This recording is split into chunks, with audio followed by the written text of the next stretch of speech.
Halo guys, jumpa lagi dengan kita di Movie Times. Kali ini kita akan membahas film yang berjudul The Fabulous Destin de Amélie Poulain atau yang biasa dikenal dengan judul Emily. Film ini disutradarai dan ditulis oleh Jean-Pierre Jeunet yang rilis pada tahun 2001. Bersetting di Montmartre, film ini bergenre romance komedi yang sangat direkomendasikan untuk ditonton. Penasaran akan ceritanya? Inilah Movie Times.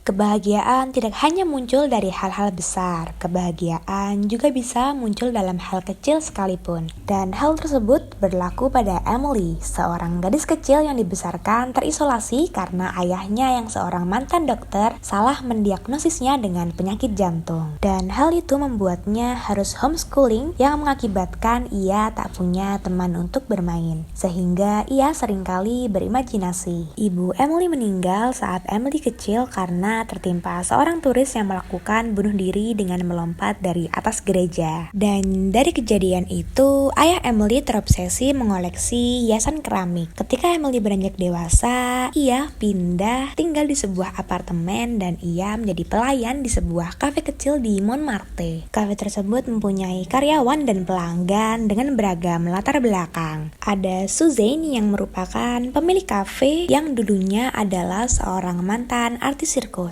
Lalu ada Georgette, si penjual rokok yang memiliki masalah dengan kesehatannya. Ada pula teman sesama pelayannya, Gina, dan juga pria yang selalu menatap Gina dengan cemburu yaitu Joseph. Serta tetangga Emily yaitu Philomene yang sering menitipkan kucingnya saat ia harus bekerja keliling dunia sebagai pramugari. Emily tidak memiliki kehidupan yang mewah, namun ia bisa bahagia oleh hal-hal kecil, seperti memasukkan tangannya ke dalam karung berisi biji-bijian, meratakan krim brulee dengan sendok, hingga melempar batu di kanal Saint Martin. Ia juga sering memata-matai tetangganya yang bernama Dufayel, si tulang rapuh.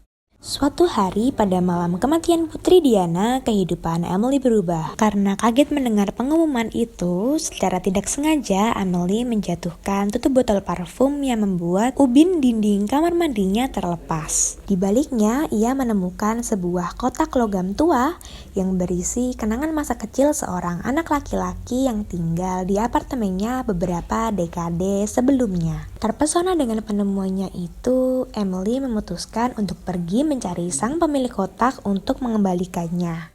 Keesokan paginya, ia bertanya kepada pengurus apartemen yaitu Madeleine yang malah menceritakan kejadian tentang suaminya yang sudah lama hilang. Tak mengetahui seseorang yang dimaksud Emily, akhirnya Madeleine menyarankan Emily untuk bertanya kepada Coquelin, yaitu seorang pedagang sayur yang kejam terhadap pegawainya yang tidak bersalah. Namun, lagi-lagi Coquelin tak mengetahui soal seseorang yang Emily cari. Coquelin akhirnya menyarankan Emily untuk bertemu dengan ibunya.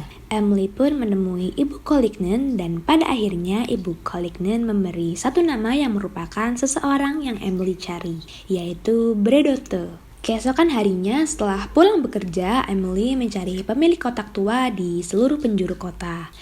Namun, ia tidak bertemu dengan pemilik kotak tersebut, melainkan orang lain yang memiliki nama yang sama. Pada akhirnya, Emily memutuskan untuk pulang. Saat Emily menaiki tangga menuju apartemennya, tiba-tiba Dufayel memanggilnya dan mengajak Emily untuk berbincang di dalam apartemen Dufayel. Di sana, mereka berkenalan dan Dufayel memberitahu jika nama yang benar adalah Bretaudo, bukannya Bredotto. Keesokan harinya, Emily menemui Bretaudo. Emily memberikan kotak itu kepada Bretaudo secara anonim dan melihat Bretaudo membukanya dari jauh. Merasa terharu dengan penemuan dan kenangan yang ada di dalam kotak tersebut, Bretaudo berpikir untuk berdamai dengan putrinya yang terasing dan cucu yang belum pernah ia temui. Dan di saat itu pula Emily sadar bahwa ia telah membuat seseorang bahagia. Ia bertekad akan mencurahkan hidupnya untuk membantu orang lain sebisanya. Ia membantu seorang tunanetra untuk menyeberang, mengarahkan Joseph ke dalam kisah cinta dengan Georgette, si gadis perokok, dan dengan demikian ia akan membebaskan Gina dari keobsesian yang tidak diinginkan.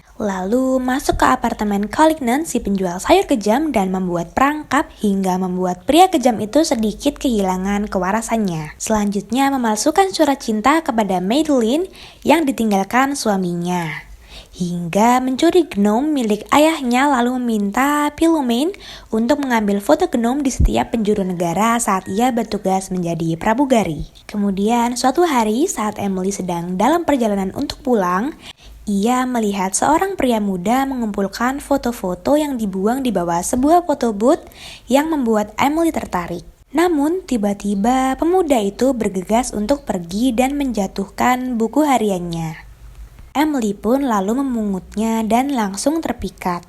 Buku harian itu berisi potongan foto seorang pria yang meninggalkan foto-fotonya di foto booth seluruh Paris. Emily pun berpikir, tampaknya pemilik buku harian tersebut sangat ingin mengetahui alasan pria tersebut membuang hasil fotonya. Dan Emily juga sangat ingin menemukan pemilik buku tersebut. Hingga suatu hari, Emily melihat selebaran berita kehilangan buku harian dan terdapat nomor telepon pria pemilik buku harian tersebut, yaitu Nino. Lalu Emily pun menelpon nomor Nino. Namun ia terhubung pada suatu toko mainan dewasa yang ternyata adalah tempat Nino bekerja. Emily pun pergi mengunjungi toko mainan dewasa tempat Nino bekerja. Namun ternyata Nino sedang bekerja di tempat lain, yaitu di kereta hantu. Akhirnya Emily mengunjungi Nino secara anonim di kereta hantu dan meninggalkan petunjuk samar-samar untuk Nino, menuntunnya dalam perburuan harta karun misterius di sekitar taman di Montmartre. Melihat Nino yang penasaran akan dirinya, Emily ingin memberitahu Nino. Namun, Emily yang tidak terbiasa bersosialisasi tidak bisa mendekati Nino secara langsung. Sebagai gantinya, ia memberi Nino teka-teki berupa serangkaian foto dirinya yang mana memberikan Nino petunjuk untuk datang ke Le Duc Moulin, yaitu kafe tempat Emily bekerja. Emily bahkan memecahkan teka-teki pria misterius yang selalu meninggalkan foto di foto booth seluruh Paris saat ia mengambil foto di salah satu foto booth. Nino akhirnya pergi ke kafe tempat Emily bekerja. Namun saat ia bertanya pada Emily apakah ia adalah wanita yang selama ini menipunya, Emily kehilangan keberaniannya dan menyangkalnya. Emily lalu meminta tolong kepada Gina untuk menyelipkan sebuah note ke saku Nino. Note tersebut menyuruh Nino untuk pergi ke salah satu foto booth di Paris. Emily telah mengatur pertemuan Nino dengan pria misterius yang ternyata merupakan seorang teknisi foto booth. Di hari lainnya, Nino kembali mengunjungi kafe di mana Emily bekerja. Namun, Emily sedang berada di luar kafe. Nino pun bertanya kepada Gina. Gina akhirnya mengajak Nino berjalan-jalan dan mengatakan kepada Nino bahwa dia harus mendekati Emily secara diam-diam juga. Saat Emily kembali, Joseph mengatakan jika Gina sedang keluar bersama Nino. Dan hal tersebut membuat Emily salah paham dan berpikir jika Nino sedang berkencan dengan Gina. Emily pun lalu pulang dengan murung. Sesampainya di apartemen, ia mencoba menghibur diri dengan membuat roti. Namun, ia kembali teringat tentang kejadian Nino dan Gina. Dan pada akhirnya, Emily pun menangis. Saat ia menangis, tiba-tiba seseorang membunyikan bel pintu apartemen Emily. Dan ternyata seseorang itu adalah Nino. Namun Emily tidak membukakan pintu untuknya. Ia hanya menguping dari balik pintu. Lalu tiba-tiba ada telepon masuk dari Dufayel. Ia memerintahkan Emily untuk menonton video darinya. Video itu berisi Dufayel yang mendesak Emily untuk keluar dari persembunyiannya dan mengungkapkan dirinya pada Nino agar ia tak menyesal. Akhirnya Emily pun bergegas membukakan pintu untuk Nino. Tak disangka-sangka, Emily berhasil mengubah kehidupan orang di sekitarnya tampak lebih bahagia. Seperti Bredotto yang dipersatukan kembali dengan anak dan cucu-cucunya yang terasing.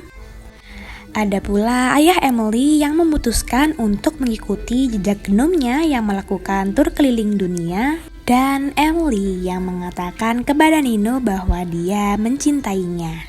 Mereka semua pun hidup dengan bahagia dan film pun tamat. Sebagian besar dari manusia berpikir jika kebahagiaan diukur dengan banyaknya kekayaan atau uang. Padahal kebahagiaan juga bisa didapatkan dari hal-hal kecil sekalipun. Namun sejatinya kita sebagai manusia memang kurang bersyukur. Oke, sampai sini dulu Movie Times kali ini. Jangan lupa like, comment, dan subscribe. And see you guys on the next time.